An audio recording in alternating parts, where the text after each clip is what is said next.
El demonio de la perversidad. Al estudiar las capacidades e impulsos primarios del alma humana, los frenólogos no han tomado en cuenta una tendencia que evidentemente existe y que es un sentimiento profundo y primitivo, irracional. Tampoco los moralistas que los precedieron notaron esta extraña pasión.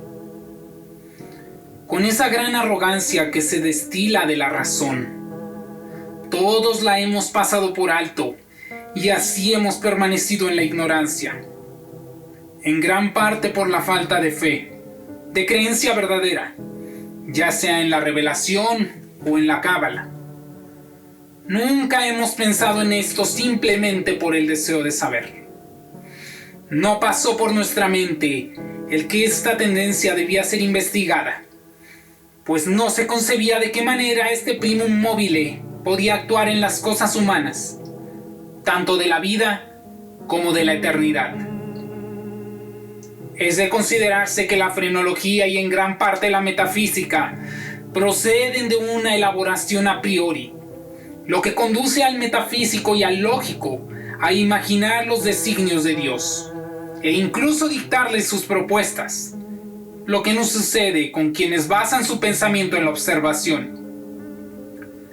Cuando interpretan a su manera los designios de Jehová, construyen sus propios sistemas de pensamiento.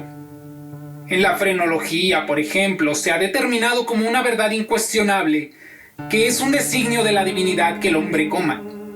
Se le dota, pues, de un órgano alimentario que le permite comer. Y es por medio de este órgano que la divinidad obliga al hombre a comer. Así también Dios ha decidido que se propague la especie. Entonces identificamos un órgano de procreatividad. Y lo mismo existe la combatividad, la idealidad, la causalidad, la constructividad. Es decir, todos los órganos que representan una tendencia, un sentimiento moral o una facultad intelectual. En esta concepción de los elementos de la conducta humana, los Spurzheimistas, con o sin razón, han seguido el camino de sus predecesores, deduciéndolo todo de la idea de un destino predeterminado y atribuyéndolo a la voluntad del Creador. Hubiera sido más prudente y seguro sentar las bases de una necesaria clasificación en lo que el hombre realmente hace, ya sea de manera habitual u ocasional, y no fundarla en la hipótesis de lo que Dios ordena que se haga. Aún en sus obras visibles nos es imposible comprender a Dios. ¿Cómo habríamos de comprender los pensamientos que dan vida a sus obras? Ni siquiera lo entendemos en sus criaturas. ¿Cómo entenderlo en sus motivos esenciales y en las etapas de la creación? La inducción a posteriori hubiera producido que la frenología aceptara, como un motivo innato y primario de la conducta humana, una especie de paradoja que podemos llamar perversidad, a falta de una palabra más exacta. El sentido que aquí les doy es, en realidad, el de un móvil y no propiamente un motivo no motivado. Bajo esta influencia actuamos sin un objetivo comprensible, o expresándolo de otra manera, en este impulso actuamos precisamente por la razón de que no deberíamos actuar. Teóricamente, nada hay más irracional que esta clase de razón. Pero en realidad ninguna es más fuerte para algunas personas, y en ciertas circunstancias esto es absolutamente verdadero. Tan seguro como que respiro, sé que la certeza del error o la equivocación que sucede en una acción cualquiera existe con frecuencia, la fuerza irresistible. Y es esta la que nos obliga a seguir adelante. Esta poderosa tendencia a hacer el mal por el mal mismo no se puede dilucidar con certeza ni resolver intelectualmente. Es un impulso radical, tectónico, elemental. Muchos dirán que cuando la conducta persiste aún a sabiendas de que no debería realizarse, es solamente una modificación de lo que frecuentemente provoca la combatividad a la que alude la frenología. Pero una simple mirada demostraría que esto es una falacia.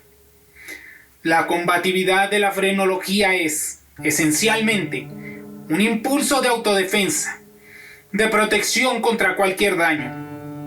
Así pues, concierne al bienestar nuestro, a la necesidad de estar bien, lo que se presenta al mismo tiempo que su desarrollo.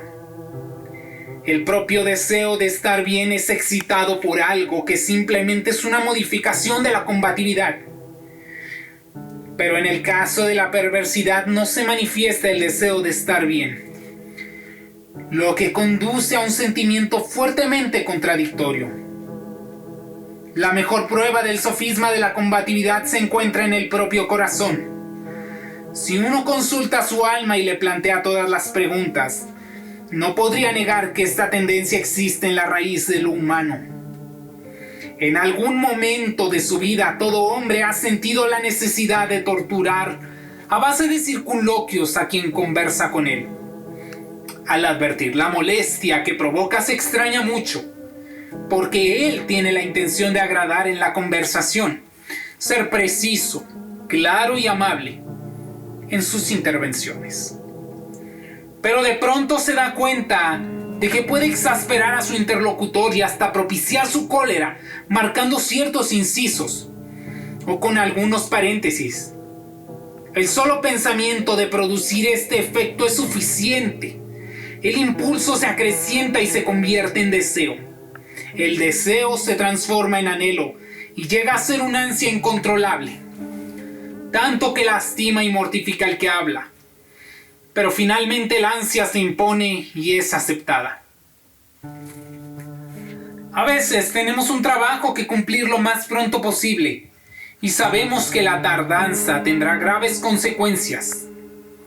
Tal vez sea un evento muy importante en nuestra vida y se requiere energía y acción inmediata. Tenemos un ardiente deseo de iniciar la tarea y anticiparnos al cumplimiento, muy satisfactorio para nuestra alma. Esto debe iniciarse hoy y sin embargo lo dejamos para mañana. ¿Por qué?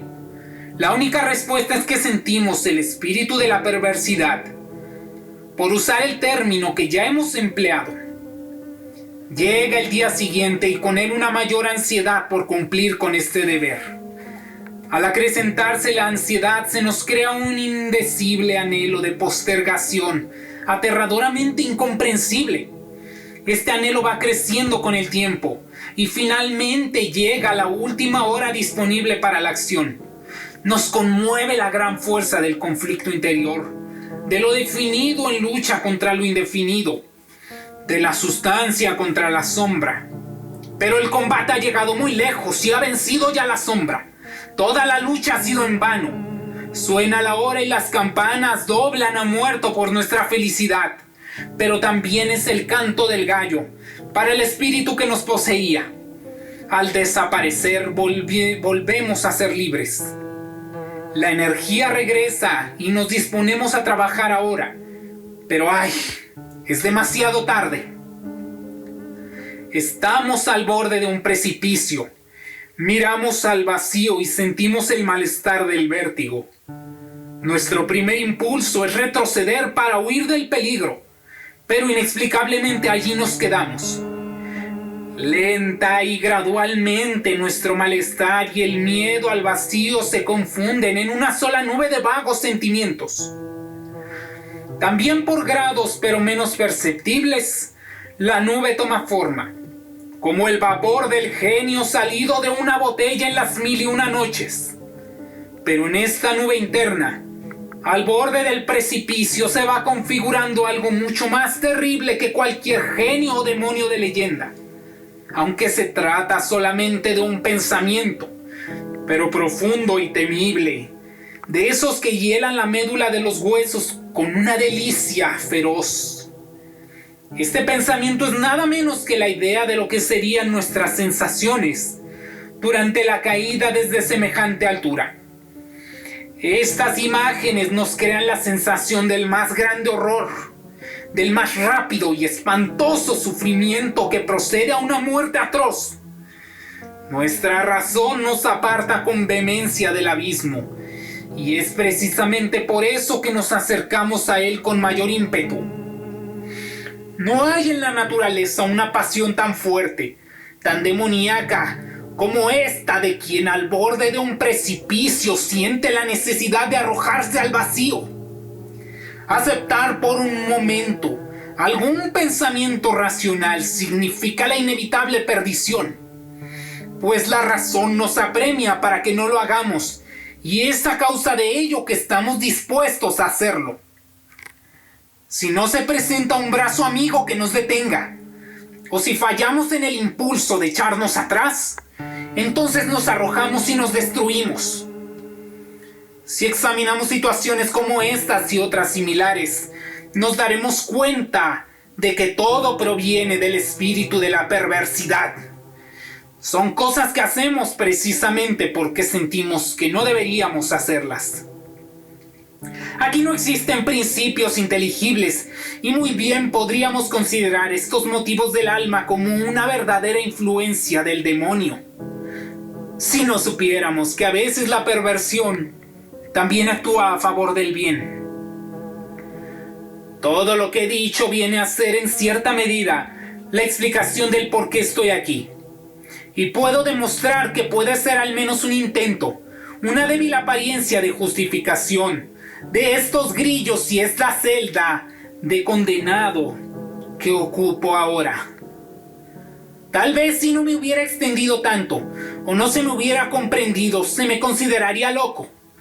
Ahora se entenderá que yo soy una de las innumerables víctimas del demonio de la perversidad.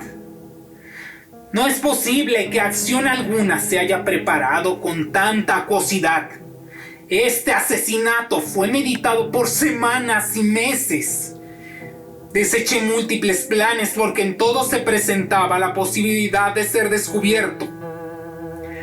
En unas memorias francesas leí la referencia a una enfermedad casi fatal que le sobrevino a Madame Pilot, a causa de una vela que había sido envenenada por accidente. La idea me fecundó la imaginación de inmediato, pero no es necesario dar demasiados detalles. Diré que me valí de algunos artificios para sustituir en el candelabro de su dormitorio la vela que estaba allí por otra que yo mismo fabriqué. A la mañana siguiente apareció muerto en su lecho el veredicto de Coroner. Fue muerto por voluntad de Dios. Heredé su fortuna y todo estuvo bien durante varios años. Jamás pensé ser descubierto. Yo mismo hice desaparecer los restos de la vela y no dejé una sola huella que pudiera dar alguna pista que propiciara una acusación en mi contra, o siquiera hacerme sospechoso del crimen. Era extremadamente satisfactorio cuando pensaba en mi absoluta seguridad. Esto me deleitó durante largo periodo y en realidad me satisfacía más que las ventajas materiales que obtuve del crimen. Pero finalmente sucedió. En cierta época el sentimiento agradable fue transformándose en una idea obsesiva y por lo mismo torturante. Apenas me liberaba de ella en algunos momentos. Cuando escuchábamos repetidamente el estribillo de una canción vulgar o algunos compases de una ópera trivial, terminamos sintiendo una gran molestia, y no propiamente en el oído, sino en la memoria. El martirio es el mismo aunque se trate de una bella canción o una ópera sublime. De igual manera yo me descubría pensando machaconamente en mi seguridad y repetía en voz baja: estoy a salvo. Un día que andaba sin rumbo por las calles, me sorprendí en el momento de murmurar casi en voz alta las palabras de siempre. Y hasta me llené de una especie de soberbia al decir: estoy a salvo. A salvo. Si no soy lo bastante tonto como para confesarlo todo. Al pronunciar estas palabras sentí que un frío de hielo me penetraba hasta el centro del corazón. Yo conocía estos accesos de perversidad cuya naturaleza he intentado explicar y reconocía que nunca los había resistido con éxito. Por eso me di cuenta de que esta causal insinuación, ser lo bastante tonto como para confesarlo todo, era un enfrentamiento con la sombra del crimen y también era mi sentencia de muerte. Hice un gran esfuerzo para expulsar esta pesadilla de mi alma. Caminaba cada vez más rápido hasta terminar corriendo. Me dominaba un gran deseo de gritar con todas mis fuerzas. El terror llegaba a mi pensamiento como en olas sucesivas, pues yo sabía bien, muy bien, que pensar en mi situación significaba perderme.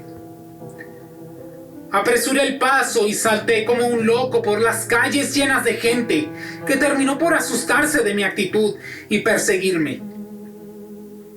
Fue entonces cuando sentí la consumación de mi destino. Si hubiera podido arrancarme la lengua, lo hubiera hecho. Una voz fuerte retumbó en mis oídos y una mano ruda me tomó del hombro. Me volví con gran agitación y la ansiedad de ahogo. Estaba ciego, sordo, confuso. Entonces algún invisible demonio me golpeó en la espalda con una mano muy ancha, y el secreto que guardaba prisionero salió bruscamente de mi alma. Dicen que hablé con claridad de manera enfática y apresurada, como si temiera la interrupción de aquel breve y denso discurso, que me transportaba directo al verdugo y al infierno. Dije todo lo necesario para que se me acusara formalmente y hasta caí desmayado. ¿Qué más puedo decir? Ahora estoy aquí cargado de cadenas. Mañana estaré libre. ¿Pero dónde?